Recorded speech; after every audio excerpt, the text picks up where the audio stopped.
오늘 함께 우리 말씀 나눠볼까요? 우리 고린도전서 12장 12절부터 20절까지 말씀입니다. 고린도전서 12장 12절부터 20절까지 말씀 우리 한 목소리로 봉독하겠습니다. 고린도전서 12장 12절부터 20절까지 말씀입니다. 다 같이 한 목소리로 봉독하겠습니다. 몸은 하나인데 많은 지체가 있고 몸에 지체가 많으나 한 몸임과 같이 그리스도도 그러하니라. 우리가 유대인이나 헬라인이나 종이나 자유인이나 다 한 성령으로 세례를 받아 한 몸이 되었고 또 다 한 성령을 마시게 하셨느니라. 몸은 한 지체뿐만 아니요 여럿이니 만일 발이 이르되 나는 손이 아니니 몸에 붙지 아니하였다 할지라도 이로써 몸에 붙지 아니한 것이 아니요 또 귀가 이르되 나는 눈이 아니니 몸에 붙지 아니하였다 할지라도 이로써 몸에 붙지 아니한 것이 아니니 만일 온 몸이 눈이면 듣는 곳은 어디며 온 몸이 듣는 곳이면 냄새 맡는 곳은 어디냐. 그러나 이제 하나님이 그 원하시는 대로 지체를 각각 몸에 두셨으니 만일 다 한 지체뿐이면 몸은 어디냐. 이제 지체는 많으나 몸은 하나라. 아멘. 오늘 성장의 비결 하나됨이라는 제목으로 함께 말씀 나누길 소원합니다. 임성택 목사님께서 제가 학교에서 수업을 드릴 때요, 강의를 하실 때 이런 말씀을 하신 적이 있어요. 그 수업 시간이나 설교 시간에 성도들이 졸거나 집중을 못하면 그 탓은 앞에 선 사람의 탓이다 이렇게 말씀을 하시면서, 그렇지만 내 수업 시간에 그건 용납을 못한다 하면서 뒤에 나가 서 있어라 이렇게 말씀하셨는데요. 제가 생각하기에도 설교 중간이나 이제 그럴 때 여러분들이 피곤해하시고 하는 거는 거의 한 80%는 제 탓이다 이렇게 생각을 하는데, 시작 전부터 여러분들이 다운돼 계시고 주시는 것, 그거는 제 탓이 아니다. 그러니까 이 시간 우리가 마음을 열고 함께 말씀에 귀 기울이는 여러분들 되시길 주님의 이름으로 축원합니다. 오늘날 우리는요, 개인의 자유와 권리를 중요하게 생각하는 시대에 우리가 살고 있습니다. 참 시대가 제가 생각하기에도 너무 빨리 바뀌어요. 얼마 전에 이제 교사에 대해서, 제 친구가 교사인데요, 이야기를 나누는데 요즘에는 참 가르치기가 힘들다고, 뭐만 하면 애들을 때릴 수도 없고 애들한테 뭐 조금만 얘기해도 아이들이 정말 강하게 반발을 하고 자신의 권리들을 막 추구한다고. 그래서 이 학교에서 교육을 하라는 건지 말라는 건지 모르겠다. 왜냐면 그 친구는 저와 같이 고등학교 때, 저희는 남고를 나왔거든요. 저희는 1분만 지각해도 이제 바로 엎드려 뻗쳐를 하고 5대씩 맞고 들어갈래, 운동장에 오리걸음을 5바퀴 돌고 들어갈래. 그러면 저희는 기쁜 마음으로 빨리 들어갈 수 있다면서 5대 맞아야지 하면서 들어가면서 저희는 컸거든요. 불과 그게 한 15년 20년 전인데, 그 시대가 지나서 이제는 정말로 개인의 그런 자유와 권리가 우선시하는 시대가 되었다. 저도 한 5년만 늦게 태어났으면 그걸 경험 못 해가지고 여러분들하고 이런 거를 공감을 못 할 뻔했어요. 다행히도 제가 5년 일찍 태어나가지고 그런 것들을 공감하면서 살아가는데요. 우리는 이렇게 사회 전반에 걸쳐서 개인의 자유, 개인의 권리를 이렇게 생각을 하기 때문에 우리가 전체적인 발전이 점점점 더뎌지는 것은 사실이다. 우리가 아무리 개인을 추구한다고 하더라도요, 때때로는요, 공동체 의식의 약화를 불러일으킨다라는 생각을 하게 되죠. 여전히 성공하는 사회나 나라들은요, 그리고 성공하는 기업들, 단체들은요, 개개인보다는 공동체의 하나된 마음들을 추구하면서 나아갈 때 성장이 되는 것을 알 수 있습니다. 개인주의적 문화는요, 오늘날 우리의 자아 실현을 강조하라는 경향으로 나타납니다. 사회 심리학자들은요, SNS, 카톡이나 인터넷의 그런 소셜 미디어들을 통해서요, 이 디지털이 발달하면서 사람들이 소통하지 않아도 스스로 살 수 있게 되었기 때문에 그냥 방 안에서 실질적으로 물리적 접촉을 안 하기 때문에 개인주의적인 문화가 점점 더 확산된다. 이제 쉽게 말하면 예전에는 나가지 않으면 먹고 살 수가 없었는데 이제는 집 안에만 있어도 배달을 통해서, 이제는 배달을 손으로 주지도 않아요. 문 앞에다 놓고 이렇게 갑니다. 마주치지 않아도 다 살 수 있고, 심지어는 집 안에서 인터넷을 통해서 경제 활동을 하면서 사회생활 돈을 벌기도 하기 때문에 공동체 의식이 점점점 약화된다. OECD에서 2020년 하우스 라이프, 우리의 삶이 어떤가라는 보고서에서는요, 우리 개인적인 관점이 강조되면서요, 개인의 자유와 자기 결정권이 사회의 중요한 가치로 떠오르고 있음을 보여주었습니다.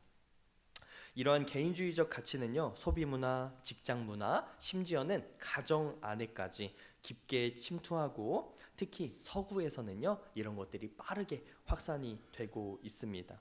미국과 유럽의 사례에서 개인의 권리와 자아 실현을 최우선으로 하는 법적, 사회적 변화가 나타나고 있는 것입니다. 그것 중에 하나가 아까 제가 광고 때 말씀드렸던 차별금지법. 개인을 더 존중해줘야 된다. 개인이 선택하는 것을 이해해줘야 된다. 이런 것들이 포함이 되어 있는 거예요. 그런데요, 이런 공동체 이런 개인적인 나라들이요, 경제 성장이나 나라의 발전은요, 실질적으로 점점점 내려가고 있는 거예요.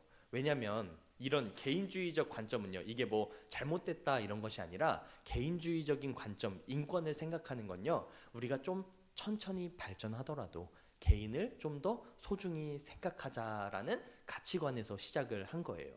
근데 제가 성경 공부 때는 이런 걸 나누는데요, 이런 개인의 인권을 소중하게 생각하는 게 전 세계에서 어디서부터 시작됐는지 아십니까? 세계의 어떤 문화도요, 한 번도 개인의 자유와 사랑을 한 사람이 소중하다 이렇게 여겨주는 곳은 없었어요. 이것들이 시작하게 된 게 놀랍게도 이 성경 안에서.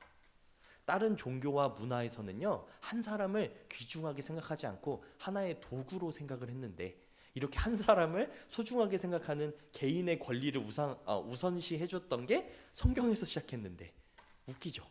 성경의 관점에 따라서 한쪽에서는 차별금지법에 대해서 찬성을 한다고 하고, 어떤 관점에 따라서 반대한다고 하는 것들, 이 모든 것들이 성경의 해석에 따라서 나타나는 것입니다. 우리는요, 뭔가 세상과 우리가 달라진 거라고 생각하죠.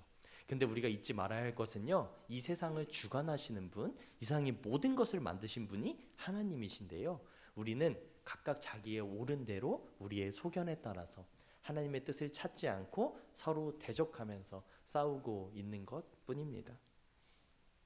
공동체 중심적인 사회는요, 이 사회가 성장을 해요. 그렇기 때문에 저는 우리 교회가요, 지금 어떤 수준에 우리가 도달해야 되냐 이걸 생각을 해봤을 때, 우리 교회는 개개인의 인권보다는 아쉽게도 공동체주의적으로 우리가 조금은 성장해야 될 때가 아닌가 생각을 하면서요, 말씀을 나눕니다.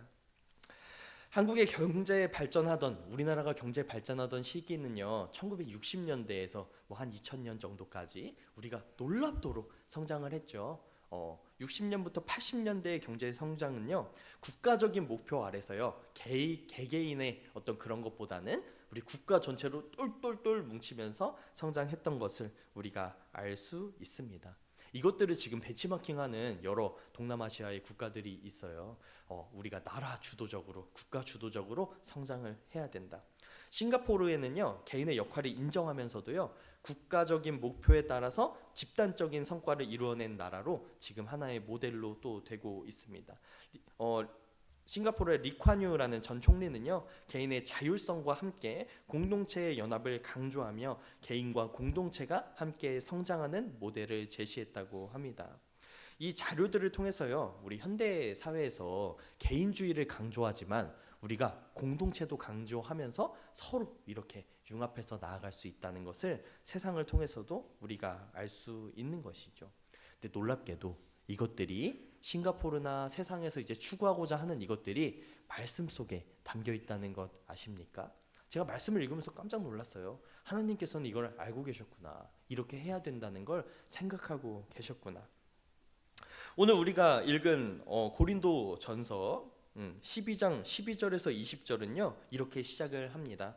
몸은 하나인데 많은 지체가 있고 몸에 지체가 많으나 한 몸임과 같이 그리스도도 그러하니라. 우리가 생각하는 개인이 다 있대요. 성경에서 개인을 무시합니까? 아니요. 개인에 대해서, 역할에 대해서 강조를 하죠. 근데 그게 큰 틀로 봤을 땐 또 뭐래요? 우리는 한 몸이다. 우리가 개인인 이유에 대해서 설명을 해주는 거죠. 그러면서 예전에도 그런 일이 있었나 봐요. 우리가 유대인이나 헬라인이나 종이나 자유인이나 다 한 성령으로 세례를 받아 한 몸이 되었고 다 한 성령을 마시게 하셨느니라.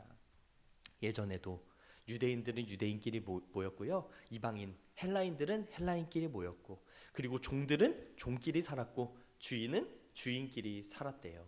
우리가 각각 다 다른데요. 그때 세상에서는 다른 게 옳다라고 주장을 했습니다. 지금하고는 조금 다르죠. 옛날에는요, 오히려 달라야 된다. 어디 의자를 같이 앉아. 심지어 제가 어릴 때 기억에는요, 상도 따로 했어요. 저희 여자들이 밥 먹는 상, 남자들이 밥 먹는 상, 이렇게 따로 했잖아요. 그런데요, 세상에서는 다름을 얘기했는데 2000년 전에 쓰여진 이 성경에서는요, 뭘 강조하고 있어요? 다르지만 하나다. 우리가 다른 것은 아니다. 이게 얼마나 앞선 생각입니까? 지금 우리가 봐도 너무나 납득이 되는 이 생각이요. 예전에부터 계속해서 이어지고 있다는 것. 여러분들 말씀을 읽을수록요, 새롭게 깨닫게 되는 건 하나님은 2000년 뒤의 시대까지 생각하신 게 아닌가 하는 그런 부푼 마음이 생각이 듭니다. 우리는요, 교회 안에서도요, 어떤 생각을 갖고 있냐면 생각이 하나여야 돼. 우리는 다 같아야 돼. 이렇게 이야기하곤 했습니다. 우리가 다른 생각들을 인정해 준 지가 교회 안에서 인정해야 된다고 이야기한 지도 불과 몇 년 되지 않았습니다. 우리 교회는 한 가지 생각 그거 아니면 다 배척하고 나가고 잘라내던, 그것이 교회가 성장하고 세상과 우리가 섞이지 않는 거룩함이라고 우리는 주장해 왔는데요. 말씀 속에서는 그것이 거룩함이 아니라고 이야기하는 것 같습니다. 사도 바울은요, 우리가 다르지만요, 몸은 한 지체뿐 아니요 여럿이니 우리는 그렇지만 여러 지체가 있지만 하나다, 이렇게 말해주고 있습니다. 그러면서 친절하게 예시를 들어줘요. 만일 발이 이르되 나는 손이 아니니 몸에 붙어 있지 아니하였다 할지라도 이로써 몸에 붙지 아니한 것이 아니요. 또 귀가 이르되 나는 눈이 아니니 몸에 붙지 아니하였다 할지라도 이로써 몸에 붙지 아니한 것이 아니니. 이게 말이 조금 어렵죠. 개역개정은 한자 그 명칭을 그대로 써가지고 어렵게 느껴질 때가 있는데, 쉽게 말하면 이거 정말 유치원생도 알아들을 수 있게 사도 바울이 표현을 한 거예요. 이게 발이요, 손을 보면서 이렇게 얘기한대요. 나는 손하고 생김새가 다르니까 나는 하나가 아니야. 그러니까 난 떨어져 나갈게. 난 발끼리 모여서 몸을 구성해야겠다, 이렇게 얘기한대요. 귀가요, 눈을 보면서 얘기한대요. 나는 듣기만 하고 보질 못하니까 나는 눈과 다르니까 귀끼리 뭉쳐서 하나의 몸을 만들게.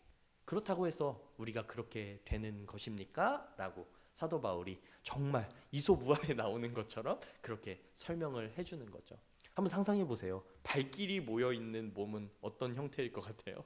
발끼리 있으면 뭘 할 수 있습니까? 뭐 조금 더 빨리 뛸 수는 있겠죠. 발이 4개면 좀 더 빠르죠. 말 보세요. 말이 조금 빠르긴 하죠. 근데 발만 있으면 뭐예요? 동물들을 보면 뭐를 짚기가 힘들잖아요. 자신의 머리 긁기도 힘들잖아요. 손이 있어요. 우리가 발과 손이 모두 있어야 우리 인간처럼 자유롭게 도구를 사용하고 발전할 수 있는 것처럼, 우리가 귀가 여러 개 있으면 뭐 하겠어요? 잘 듣겠죠. 좀 더 예민해지겠죠. 근데 보고 듣고 하는 것보다 정확하게 사물을 파악할 수 있을까요? 그렇지 않은 거죠. 우리는요, 다름을 선물로 받았습니다. 우리의 생각이 다른 것도요, 우리는 선물로 받은 것인데 우리는 이걸 오해하고 같아야 돼. 같은 게 우리에게 가장 좋은 거야. 한 마음으로 나아가야 돼. 저는 이 배경이요, 아까 설명드렸던 우리나라가 성장을 그렇게 했으니까 이 교회 문화에도 그렇게 들어온 것은 아닌가, 이렇게 생각이 들더라고요. 이건 제 생각입니다. 그런데 우리가요, 말씀 속에서 봤을 때는 우리가 다 다른 이유가 있다는 것을 알 수 있습니다. 17절에 만일 몸이 눈이면 듣는 곳은 어디며 온몸이 듣는 곳이면 냄새에 맡는 곳은 어디냐. 그러나 이제 하나님이 그 원하시는 대로 지체를 각각 몸에 두셨으니 만일 다 한 지체뿐이면 몸은 어디냐. 이제 지체는 많으나 몸이 하나라. 제가 최근에요, 좀 놀라운 것들 이야기를 들었습니다. 한 학자에 대한 이야기인데요. 르네 지라르라는, 아마 생소하실 거예요. 이거 아시는 분들은 신학적으로 엄청나게 최근에 연구까지 알고 계시는 분인데, 프랑스의 한 학자인데요. 이 사람은 놀랍게도 우리 크리스찬이 아니었습니다. 이 사람은요, 그냥 사회학자였어요. 사회가 어떻게 구성되고 인류가 어떻게 모든 것을 해결해 갔냐, 이것에 대해서 이제 연구하던 사람이에요. 이 사람의 가장 주된 핵심이 된 메커니즘이 뭐냐면 희생양 메커니즘이라는 것이 이 사람의 메인 이제 테마, 그리고 가장 큰 이론인데요. 이게 얼마나 훌륭한 거냐면, 프랑스에는 불멸의 50인이라는 사람들을 이렇게 선장을 한다고 해요. 이게 정말로 죽지 않는 50명을 뽑는 게 아니라 그 시대를 대표하는 프랑스의 50명의 훌륭한 각계 분야의 훌륭한 사람들, 그래서 학자도 뽑고 예술가도 뽑고 뭐 어떤 훌륭한 기여를 한 사람을 뽑는데, 르네 지라르가 이 불멸의 50인에 선정이 됐다. 이게 어떤 얘기냐면요, 우리나라에도 있는 이야기예요. 우리 옛날에 그 뭐죠, 공양미 300석에 그 뛰어드는 그 심청? 심청이가 이제 바다에서 뛰어들잖아요. 그 이유가 뭐냐면 아버지의 눈을 뜨게 하기 위해서 자신이 제물로 바쳐지는 거. 모든 나라에는요, 이런 인신공양이나 사람들을 한 명을 이제 죽여가지고 누군가에게 유익을 주고 평화를 가져오는 희생양이라는 문화와 그런 이야기들이 다 있대요. 모든 인류에게. 그런데요, 이것들이 그 사람들이 가지는 하나의 공통점이 있는데, 그때는요, 모든 한 사람들이 그 제물로 바쳐지는 사람이요, 죄가 있는 사람이래요. 우리 세상에는 수많은 갈등들이 있잖아요. 어떤 갈등이 있어요? 우리가 가질 수 있는 게 물건들이 한정되어 있기 때문에 이걸 갖고 싶어서 서로 욕망하고 싸우고 질투하고, 이게 세상에 점점 축적이 된대요. 근데 사회에서는 이걸 어떻게 해결을 했냐? 한 명의 희생양을 딱 세워요. 재물 받을 사람. 그 사람을 어디에 처형을 시켜요. 그 사람은 죄가 있잖아요. 그러니까 처형시키기가 좋아요. 이제 사회적으로 공개 재판 혹은 마녀 사냥을 계속하면서, 그렇게 되면 이 사람이 죽으면서 사람들이 그 죽음을 보면서 뭘 느껴요? 저렇게 나쁜 짓을 하면 안 되겠구나 하면서 사회가 일시적으로 평안해지고, 이걸 반복하는 거예요. 유대교에서도, 우리 구약에서도 그 모습을 발견할 수 있죠. 뭐예요? 우리가 희생 제물을 바치는 그 제사로서, 희생 염소를 바치는 그 제물로서, 희생 양으로서 우리가 그것들이 남아 있는 것이죠. 근데 우리가 최근에 기독교가요, 세상 사람들로부터 지탄을 받았어요. 뭐 그게 문화적으로 우리가 뭐 경건하지 않다, 거룩하지 않다, 뭐 좀 착하지 않다, 이런 도덕성으로 공격을 받은 게 아니라, 논리가요, 이 성경에 적혀 있는 논리가 그 당시에 있던 다른 종교에도 똑같이 발견된다. 모세 우리가 이야기, 뭐 노아의 방주 이야기, 이런 것들이 비슷한 설화가 다른 종교에도 다 있더라. 심지어 성경에 적혀 있는 눈에는 눈, 이에는 이, 이거는 우리가 잘 알고 있듯이 함무라비 법전에도 적혀 있다. 그러니까 기독교가 도대체 남의 거 모방한 거 아니냐, 뭐가 다른 종교와 차별점이 뭐냐, 이렇게 해서 점점점 사회적으로 도태되고 있었어요. 많은 학자들이 기독교는 지금까지는 절대적인 권위를 유지했지만 이제는 그 권위에서 내려와야 된다. 근데 이거에 대해서 신학자들이 제대로 변증하지 못했어요. 근데 누가 나타난 거예요? 르네 지라르라는, 이 사람은 종교인도 아니었고 크리스찬도 아니었는데 사회학자가 등장을 한 겁니다. 이 사람이요, 이 희생양 메커니즘을 통해서 기독교의 독특성을 설명하는데, 조금 어려워도 좀 들어보세요. 이게 뭐냐면, 예수님께서 십자가에 달려서 제물이 되신 과정은 세상에 있는 인신공양과는 전혀 다르다는 거예요. 첫 번째로 뭐가 달라요? 예수님은 죄인이 아니시다. 두 번째로, 이것으로 통하여서 다시는 일시적이지 않은 영원한 제물이 되셨다. 이 두 가지가 달라서 기독교의 가진 가치관은요, 세상이 가진 가치관하고 전혀 다르다. 예수님께서 십자가에 달리신 것을요, 우리는 사랑이라고 표현을 하는데요, 기독교의 독특성이요, 사랑이라는 거예요. 누가 사랑하는 거? 인간의 사랑, 우리끼리 하는 사랑이 아니라 신이 우리에게 준 사랑인 것이, 이 세상에 어떤 것에서 없었던, 그것이 우리 기독교만 가질 수 있는 유일한 것이다. 그러니까 우리의 독특성이 뭐라고요? 사랑이라고요. 하나님이 우리에게 보여주신 사랑처럼 하나님께서는 우리에게 뭐라고 얘기하시냐면 우리도 그 사랑을 실천해야 된다. 우리도 다른 사람들을 멸시하거나 약자들을 무시하지 말고 다른 사람들을 품어주고 사랑해야 된다. 다름을 인정하고 우리가 그 사람들을 포용해줘야 된다는 게 하나님이 가르쳐주신 사랑인데요. 르네 지라르가 그것을 그 인류학을 통해서 연구를 통해서 그게 우리의 차별점이다 우리가 증명을 한 것이죠. 이 어려운 학자들을요 우리는 다 알지 못하지만 제가 이것을 통해서 정말 감동받은 건 뭐냐면 우리 기독교 안에서 신학자들이 증명하지 못하니까 하나님이 믿지 않는 사람을 들어다가 기독교인 삼으시고 그 다음에 이것들을 우리에게 세상에 알려주셨다는 거. 우리가 하지 못하니까 그 다른 사람들 믿지 않는 사람들을 통해서 하나님의 다름을 세상에 알리셨다는 것이 저에게 감동이 되었습니다. 우리는요 사랑해야 된다고 하면서 정말로 사랑을 실천하고 있습니까? 정말로 우리 안에요 다름을 인정할 용기가 있으십니까? 제가요 경험해 보니까 누군가를 용서하고 포용해 주는 거요 그거 약자가 할 수 있는 거 아니더라고요. 누가 나한테 사과를 해야지 제가 용서를 하죠. 사과하지도 않는데 어떻게 제가 용서합니까? 그건 제가 그냥 정신 승리죠.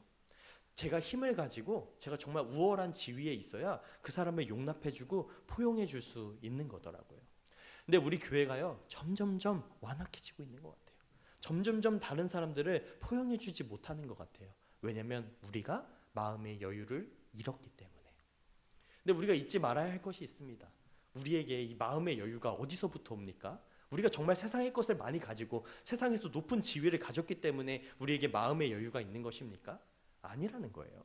르네 지라르가 얘기한 것처럼 우리는 하나님께서 우리를 사랑해 주셨기 때문에 우리가 다른 사람을 사랑할 수 있는, 세상의 모든 것을 만드신 하나님께서 우리를 사랑했다는 그 마음 때문에 우리가 다른 사람을 포용할 수 있다는 거예요. 우리가 지금 이렇게 시위하고 하는 것들도요 어쩌면 우리 마음속에 두려움 때문입니다.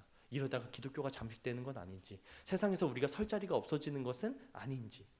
근데 하나님께서는요 우리에게 이렇게 말씀해 주시는 거예요. 내가 너희를 살렸고 내가 너희를 옳다 하는데 너희가 무엇이 그렇게 걱정하고 두려워하느냐.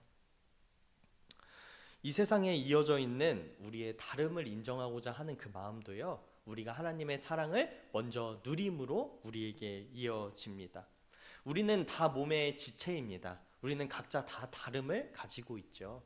우리 한 교회에 우리의 보통 평균 출석 인원이 해보니까 37명이에요. 예배드리는 우리라고 해서 각자 다 생각이 같을까요? 교회 안에서도요 한 문제를 놓고 여러 이야기가 있어요. 제가 하나하나 결정하고 제가 이전에 미처 몰랐던 거, 부교육자 생활할 때는 몰랐던 건요 정말 이 작은 교회 안에도 다양한 생각을 가진 사람들이 있어서 뭐 하나 치고 결정하고 나아가는 게 쉬운 일은 아니구나 하는 것들을 제가 깨달아요. 이게 바로 하나님께서 우리에게 다름을 주신 거예요. 때때로는 왜 다르게 하셨지? 그냥 하나로 놓으셨으면 좋은데 생각을 왜 다르게 하셨을까? 그냥 한 가지로 다 밀고 나가면 되지. 근데요 우리는 역사를 통해서 그걸 경험했죠. 한 가지로 나아갔을 때 뭐가 일어났어요? 십자군 전쟁이 일어났죠. 한 뜻으로 나아갔을 때 뭐가 일어났어요? 우리 면죄부가 나타났죠. 그래서 우리가 개혁을 하고 계속해서 나아간 것 아닙니까? 우리는 다름이 불편할 수 있지만요 이 다름 때문에 우리가 하나님의 뜻에 가까워지는 것입니다. 우리가 이게 다르기 때문에요 하나님의 마음을 조금 더 이해할 수 있는 거예요. 대신 우리 마음속에 한 가지를 품어야 되는데 그것이 우리의 머리가 그리스도시라는 거. 에베소서 1장 20절에서 22절 우리 다 같이 한번 읽어볼까요? 에베소서 1장 20절에서 22절 우리 화면에 준비되어 있습니다. 다 같이 읽겠습니다. 시작. 그의 능력이 그리스도 안에서 역사하사 죽은 자들 가운데서 다시 살리시고 하늘에 자기의 오른편에 앉히사 모든 통치와 권세와 능력과 주권과 이 세상뿐 아니라 오는 세상에 일컫는 모든 이름 위에 뛰어나게 하시고 22절 또 만물을 그의 발 아래 복종하게 하시고 그를 만물 위에 교회의 머리로 삼으셨느니라. 아멘. 예수님이요 우리의 머리로 삼으셨대요. 우리는 뭐예요? 다 몸이에요. 몸은 뭐예요? 머리의 역할은 뭡니까? 머리는 생각을 하고 결정을 하죠. 몸은 뭐예요? 결정한 대로 따르죠. 머리가 명령한 대로 움직이지 않는 걸 우리는 신경적인 병이라고 이야기를 합니다. 우리는요, 한 가지를 가지면 되는데 아까 예수님이 이 땅에 오신 그 사건이 뭐라고 제가 표현했습니까? 바로 사랑이라고 했죠. 우리가 따라야 될 하나의 머리, 하나의 가치관은 뭐냐면 각각 다 역할이 있지만 사랑이라는 이름으로 우리가 한 몸이 되는 것이다 하는 것입니다. 고린도전서 12장 21절에서 27절에는 계속해서 이야기를 하는데요. 누가 손더러 내가 너를 쓸데없다 하거나 또한 머리가 발더러 내가 너를 쓸데없다 하지 못하리라. 그뿐 아니라 더 약해 보이는 몸의 지체가 도리어 요긴하고 우리가 몸에 덜 귀히 여기는 그것들을 더욱 귀한 것들로 입혀주며 우리의 아름답지 못한 지체는 더욱 아름다운 것을 얻느니라. 그런즉 우리의 아름다운 지체는 그럴 필요가 없느니라. 오직 하나님이 몸을 고르게 하여 부족한 지체에게 귀중함을 더하사 몸 가운데서 분쟁이 없고 오직 여러 지체가 서로 같이 돌보게 하셨느니라. 이것이 바로 하나님이 우리 교회를 향해서 주시는 그 마음입니다. 우리는 하나됨만을 추구해서는 하나가 될 수가 없습니다. 그냥 우리가 하나가 되는 게 우리의 목표가 아니라는 거예요. 우리가 하나 되어야 하는 이유는요, 이 세상에 각자를 통해서 사랑을 전해야 하기 때문입니다. 우리가 그냥 하나됨으로만 모이는 게 뭔지 아세요? 끼리끼리 되는 거예요. 그냥 믿는 사람이니까 감싸주고, 그냥 좀 잘못해도 우리 크리스찬인데, 우리 같은 교회 사람인데 끌어주고. 이건요, 세상에서도 다 하는 거예요. 학연, 지연 다 하잖아요. 근데 우리는요, 하나됨을 위해서 하나 되는 게 아니기 때문에 그렇게 할 필요가 없습니다. 우리가 하나 되어야 하는 이유는요, 세상에 그리스도께서 우리에게 보여주신 그 사랑을 우리도 실천하기 위해서 하는 것이기 때문에. 때때로 우리는 이것을 잃어버리고 하나됨을 강조하다가 우리가 가야 할 길을 놓칠 때가 있습니다. 다른 종교는요, 그냥 다른 종교라는 이름으로 하나가 됩니다. 한국 교회는요, 어떻게 보면 그렇게 된 것은 아닌가. 다른 종교처럼 그냥 우리가 하나됨을 추구한 것은 아닌가. 그냥 우리의 몸집 불리기, 우리가 그냥 많아지는 것을 그냥 추구한 것은 아닌가 염려가 될 때도 있습니다. 아니, 기독교인이 1000만 명이면요, 한국 사회가 좀 나아져야죠. 기독교인이 700만 명이면요, 사람들이 안 믿는 사람들이 보기에 우리 기독교가 세상에 있기 때문에 이렇게 믿는 사람이 많아서 우리나라가 살기가 좋다, 이 얘기가 절로 나와야 되는데 그럴 때도 있지만 그렇지 않을 때가 많았던 것을 우리는 기억해야 됩니다. 우리는요, 무엇으로 하나가 되어야 됩니까? 우리의 것을 내어줌으로, 우리의 사랑을 실천함으로 하나가 되어야 하는 것입니다. 오늘은 이제 제가 좀 솔직한 말씀을 드리고 있는 건데요, 우리 10월의 말씀의 주제가 영적인 성장이라고 제가 첫 주에 말씀을 드렸죠. 이번에 10월의 마지막 주인데요, 지금까지는요, 개인의 성장에 대해서 제가 계속 말씀을 드렸는데 이 개인의 성장은요, 결국에 우리 모두 공동체의 성장을 위해서 필요한 것입니다. 제가 이제 교회에 와가지고 때때로는 방탕한 하나님이라는 좀 약간 뭔가 자극적인 주제로 설교 제목을 삼기도 하고, 초반 설교에서는 유발 하라리의 사피엔스, 이 사람은 그냥 사회학자라서 이 사람은 비종교인입니다. 거의 무신론자에 가깝죠. 그리고 공자의 일리관지, 이런 것들을 제가 말씀의 제목으로 삼았잖아요. 이제 제가 이런 것들을 하면서 여러분이 낯설고 좀 불편할 수도 있다는 생각이 없어서 이런 이야기들을 나눈 것이 아니라, 하나님께서는요, 우리의 그냥 다른 것들을 배척하라고 말씀해 주지 않으신다는 거예요. 하나님께서는요, 다름도 우리가 이해하고 받아들일 준비가 됐는지, 우리가 더 위의 사람으로서, 먼저 하나님의 사랑을 경험한 사람으로서 세상의 다른 것들을 품을 수 있는 자세가 됐는지를 알려주시기 원하시기 때문에 제가 그 마음을 가지고 여러분에게 말씀을 나누는 것입니다. 제가 올해 주제를 뭘로 했어요? 다시 한번 우리 10월의 마지막쯤인데 한번 우리 주제를 한번 읽어볼까요? 주보에 다 있죠. 다 같이 한번 읽어볼까요? 시작! 새 포도주와 새 부대를 준비하는 교회. 제가 여러분에게 무엇을 말했습니까? 새 부대만 준비하면 된다고 했습니까? 아니요. 새 포도주까지 우리가 준비해야 된다고요. 새 포도주는 무엇입니까? 우리의 가치관, 새로운 예수님이 알려주신 언약, 새 언약, 새롭게 달라진 우리의 종교적인 마음이 아니라 하나님을 향한 우리의 마음들, 가치관 같은 것이죠. 새 부대는 뭡니까? 우리 외형적인 것들, 우리가 가지고 있는 시스템들, 교회의 모습들, 이것이 새 부대죠. 우리가요, 새로운 부대를 아무리 정비한다고 해도요, 예전의 가치관, 헌 포도주를 갖고 있으면 새로운 부대는 의미가 없이 터져버립니다. 우리의 마음속에요, 새 포도주가 같이 임해야 되는데요. 우리의 마음속에 이제 한 7, 8개월 됐는데 제가 한 25번 수요 성경 공부와 주일 예배를 통해서 비슷한 말씀들을 선포한 것 같은데 여러분들의 마음은 얼마나 새롭게 변화되셨습니까? 우리의 마음이요, 계속해서 달라지고 있습니까? 우리는요, 감사하게도 세상이 변하기 때문에 변화의 필요성을 느낍니다. 저는 이게 우리의 축복이라고 생각합니다. 우리가 그냥 안주해도 되는 상황이 아니라 하나님의 뜻을 향해서 계속해서 공부하고 나아가야 되는 게 우리의 축복이라고요. 우리 세대에게 필요한 것은 무엇입니까? 새로운 포도주와 새로운 부대가 필요합니다. 우리는 무엇이 달라져야 되는 것입니까? 제가 여러분 앞에요, 어떻게 이렇게 어린데 그냥 이렇게 당당하게 항상 이야기를 하고 소신을 가질까요? 그것은요, 여러분이 저를 위해 있는 것이 아니라 제가 여러분을 위해 이 자리에 왔기 때문이에요. 여러분들을 위해서 말씀을 선포하고 가르치는 것, 사역자는요, 항상 부르심에 따라 행동을 하기 때문이죠. 여러분들이 열심히 기도하신 것, 제가 그 자리에 있지 않아도 다 압니다. 여러분들이 변화를 위해서 계속해서 기도하고 애쓰셨던 그 순간들, 간절한 마음들이요, 제가 이 자리에 있지 않았는데도 다 느껴지고 알려주시더라고요. 여러분들이 변화를 원하셨지만 어떻게 변화해야 하는지는 모르셨을 수도 있어요. 그렇기 때문에 여러분, 우리는 계속해서 변화해야 되고 그 방향성을 말씀 속에서 찾아가야 되는 것입니다. 노래를 가르치는 선생님들이 가장 어려운 게 뭐냐면 미리 어느 정도 배워와가지고 잘못된 노래 습관을 가져온 사람이 가르치기가 더 어렵대요. 그냥 아예 생판 모르는 사람은 가르치기가 더 쉽다고.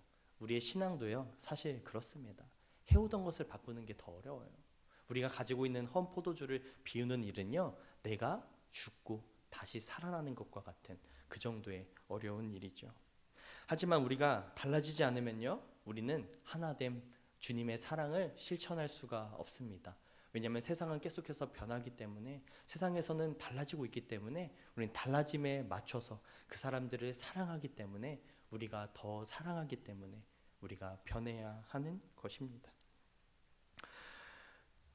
우리의 말씀을 통해서요, 고린도전서 12장의 말씀을 통해서 우리는 무엇을 향해 나아가야 하는지, 우리가 어느 방향으로 성장해야 하는지를 깨닫게 됩니다. 우리의 신앙의 공동체, 우리 교회는요, 그리스도를 머리로 하고 각 지체가 우리의 생각과 뜻대로 행하는 것이 아니라 하나님의 그 사랑을 실천하고 드러내는 그 방향으로 성장해야 하는 것입니다. 우리가 한 주간 살아갈 때에도, 아니 우리가 계속해서 살아갈 때에도 우리 삶 속에서 사랑을 실천하는 여러분들 되시길 주님의 이름으로 축원합니다. 우리가 주님의 그 사랑의 정신을 살려서요, 용서와 사랑으로 연합하는 공동체를 이루어 가야 하는 것입니다. 우리의 각자의 성장도 우리가 이 모든 공동체 사랑을 실천하기 위해 하는 것이니 우리의 마음을 돌아보며 주 앞에 나아가는 여러분들 되시기에 주님의 이름으로 다시 한번 축원합니다. 이 시간 우리 잠깐 기도하며 나가길 소원하는데요, 이 시간 기도할 때 우리 내 마음속에 여전히 헌 포도주가 있는 것은 아닌지, 우리가 새로운 포도주를 받아들일 준비가 되었는지, 우리 마음에 정말로 변화하고자 하는 그 마음이 있는지를 다시 한번 돌아보며 주 앞에 그 사랑의 마음을 달라고, 성령님 우리의 마음을 주관하여 주사 우리가 옳은 길을 걷게 해달라고 이 시간 기도하며 나가길 소원합니다. 다 함께 기도하겠습니다. 사랑의 주님, 아버지 우리에게 사랑의 마음을 허락하여 주시면 감사합니다. 주님, 우리는 서로 다르고 그로 인하여서 여러 가지를 다투고 싸우며 주님 나아갑니다. 우리는 우리의 마음이 다른 것을 불편해하며 아버지 다른 사람을 품어주지 못했던 순간이 있었음을 고백합니다. 아버지, 하지만 우리가 그 다름이 우리의 복임을 알아 주님께서 주신 은혜임을 깨달아 이 시간 우리가 여러 가지 마음을 품으며 나아가길 소원합니다. 다만 우리가 그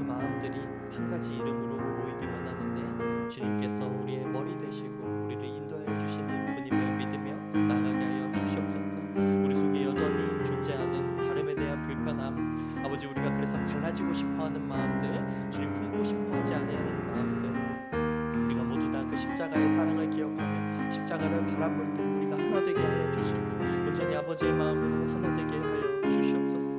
아버지, 우리의 연약함이 있습니다. 육신의 연약함, 아버지 우리의 마음의 연약함, 그 모든 것들이 있사오니 아버지 우리가 온전히 아버지의 마음으로 하나 되게 하여 주시옵소서. 온전히 아버지의 뜻으로 우리가 새롭게 하여 주시옵소서. 남은 주님 2개월의 시간 동안 우리가 주님을 바라며 나가게 하여 주시고 주님, 우리가 사랑으로 우리 마음속에 품며 주님의 주시는 사랑으로 다른 이들을 품으며 나아가는 성도들 되게 하여 주시옵소서. 시험 그렇게 결단하는 성도님들 마음 가운데 성령님 그 마음을 주장하여 주시고 온전히 아버지의 마음으로 새롭게 하여 주시옵소서. 아버지, 우리가 이전의 것을 기억하지 아니하며 이제 새 것을 바라보며 나아가길 소원합니다. 이제와 아버지의 마음으로 우리에게 하나 되길 소원하오니 이제 새롭게 하여 주시고 주님의 은혜를 부어 주시옵소서.